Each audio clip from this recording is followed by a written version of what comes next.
Pékin, une ville de la banlieue dakaroise.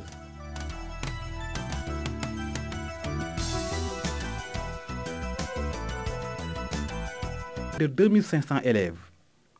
Cet établissement dispose d'une salle informatique de 60 ordinateurs, tous connectés à l'Internet.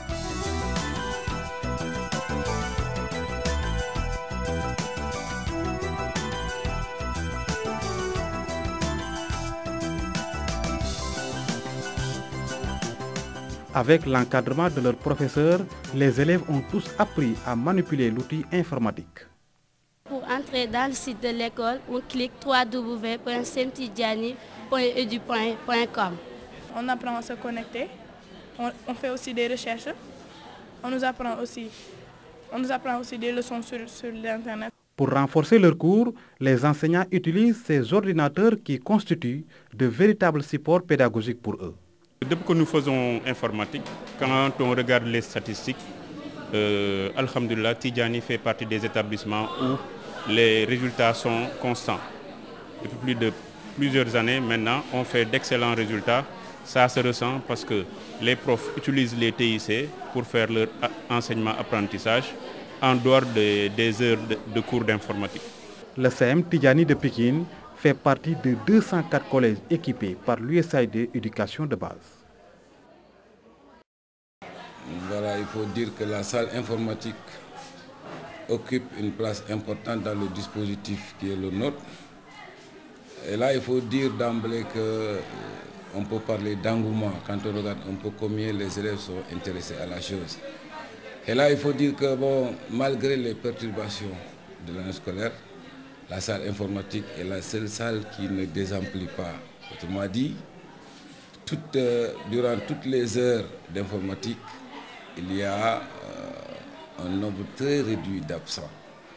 Et là, c'est pour montrer vraiment combien les élèves aiment l'outil informatique. Il y a un impact de l'installation de cette salle sur effectivement la manière dont les enseignements se font. Et là, il faut peut-être donner comme exemple ce qui se fait soit en mathématiques, soit en SVT, soit par exemple en histoire et géographie. Alors, en mathématiques, par exemple, certains collègues ont souligné le fait que ça les aide beaucoup dans ce qu'on appelle la géographie dans l'espace, n'est-ce pas, avec ce qu'on appelle les solides.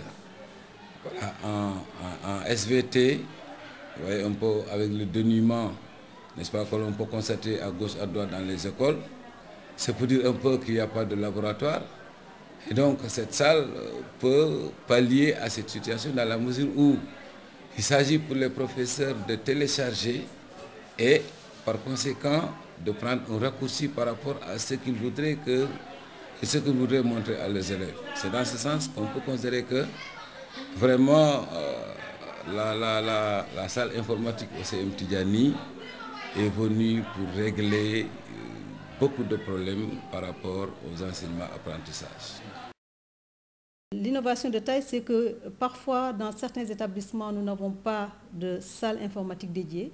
Donc nous avons prévu et testé d'ailleurs un système qu'on appelle la classe mobile, donc des ordinateurs portables sur un chariot qui peuvent être déplacés d'une salle à l'autre. Et l'innovation de taille, c'est qu'au niveau de chaque établissement que nous avons équipé, nous avons ce que nous appelons le paquet minimum. Et ce paquet minimum consiste à avoir, donc il y a un serveur pour chaque collège, il y a un ordinateur portable enseignant, nous avons un vidéoprojecteur et un écran de projection. Pourquoi? Parce que compte tenu de de la pléthore, je devrais dire, d'élèves qu'il y a au niveau de nos collèges et le manque de ressources, parce qu'il aurait été souhaitable que chaque élève puisse avoir accès à un ordinateur au niveau de l'établissement et que chaque enseignant aussi puisse avoir accès à un ordinateur. Nous avons déjà équipé 204 CM. Nous savons que dans le système éducatif sénégalais, nous avons aujourd'hui plus de 1000 collèges de l'enseignement moyen secondaire. Donc 204, c'est beaucoup, mais ce n'est pas beaucoup aussi.